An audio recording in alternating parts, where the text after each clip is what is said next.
Hello, Brett Allen here, chatting with Beth Riesgraf about Leverage Redemption coming soon to Amazon Freevee. I think people are so excited.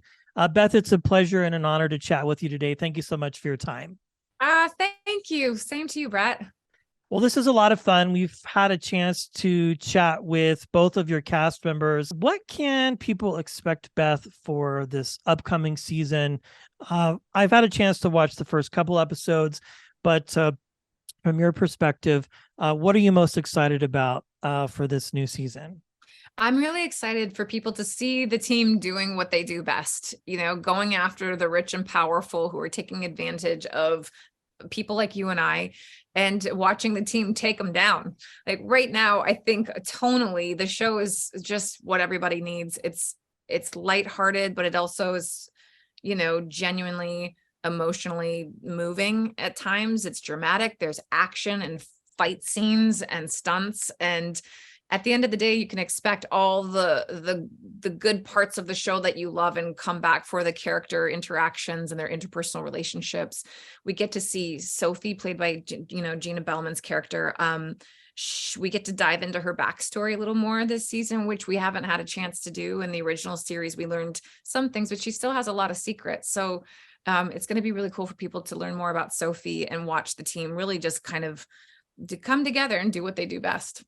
Yes, well, we've spoken to your co-stars, Gina and Noah, and I asked them, if you had to describe your character in just a few words or sort of what we can expect. You've alluded to it here a little bit, but if there was one or two words, Gina sort of described herself as a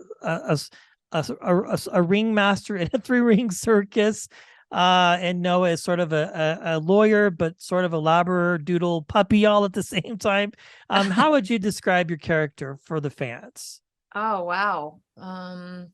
I'd say an adrenaline junkie who's shot out of a cannon and willing to do whatever it takes to get it done. Yeah, that's a good description.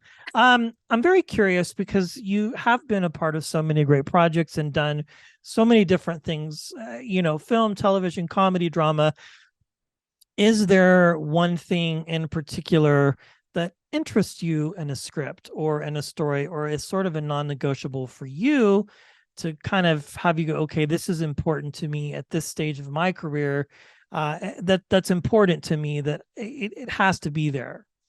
Yeah, I think diversity in storytelling is everything. And it always has been. It just, unfortunately, the opportunities haven't been there, right? So Yeah. I'm really excited to see the expansion and the balancing out that, female characters can be more than the stay-at-home character who kind of pops in once an episode, for example. Like, actually, the stay-at-home mother is in real life a hero, a warrior, and a truly compelling person, who's vulnerable and tough and strong. And I know because I was one, and I think all the women I know out there raising kids, working full time or part time. I mean, that's like one example, but I think that now the writing is reflecting that, whereas before it was just more not giving credit to female empowerment in that way. And I think it's really important, whether it's a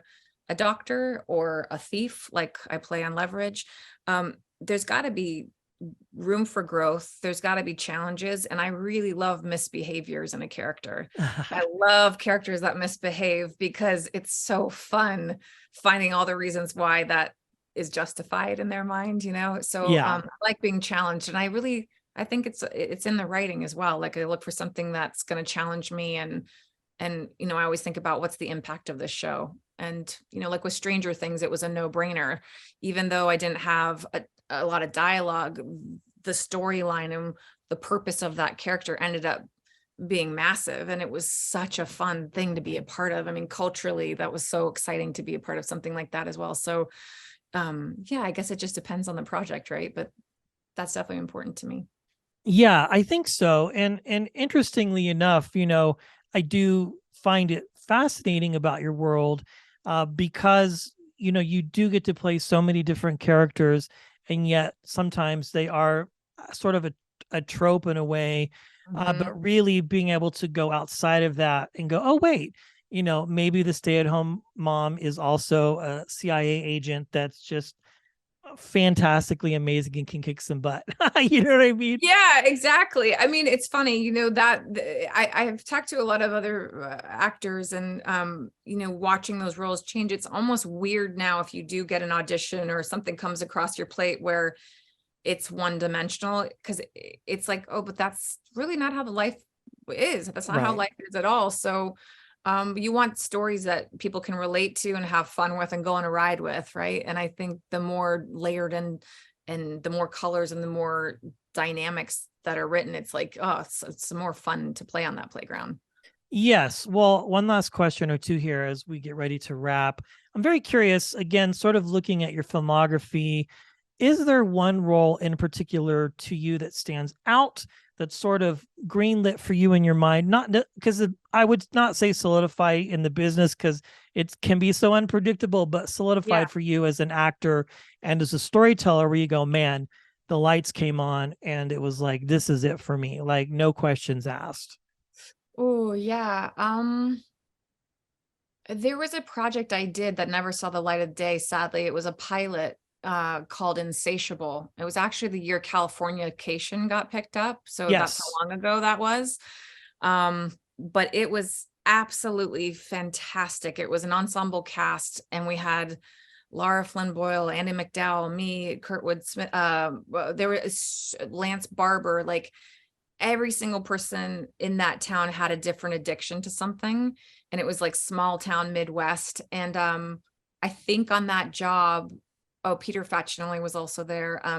Working with that many people, that many storylines, seeing the possibility of something like that, really, I was like, oh, this is what I want. Like, this is great. And there was a real opportunity with those creators who went on to do Nurse Jackie. Actually, they were so artistic and open with that process that I was just like, oh, I want to work with people like this always. Like, this is incredible. And Wow. everybody was really flawed. All the characters were super flawed. And it was, I think, that moment where I was like, oh, this is what I want to be doing. This is great. Well, who knows? We'll put it out there. Yeah. Maybe it could see the light of day. I mean, really, like I it's would no. love, I wish, yeah, that was such a good project. I want, hey guys, hello, if you're out there, let's revisit that one. Got it, Beth. It's been a pure pleasure chatting with you. You're such a pleasure to watch on screen, and I can't wait for people to watch Leverage Wow. Redemption here very soon. Thank you so much for your time. Thanks, Brett. Take care. Yeah, it was great chatting with you. Thank You you. too. Take care.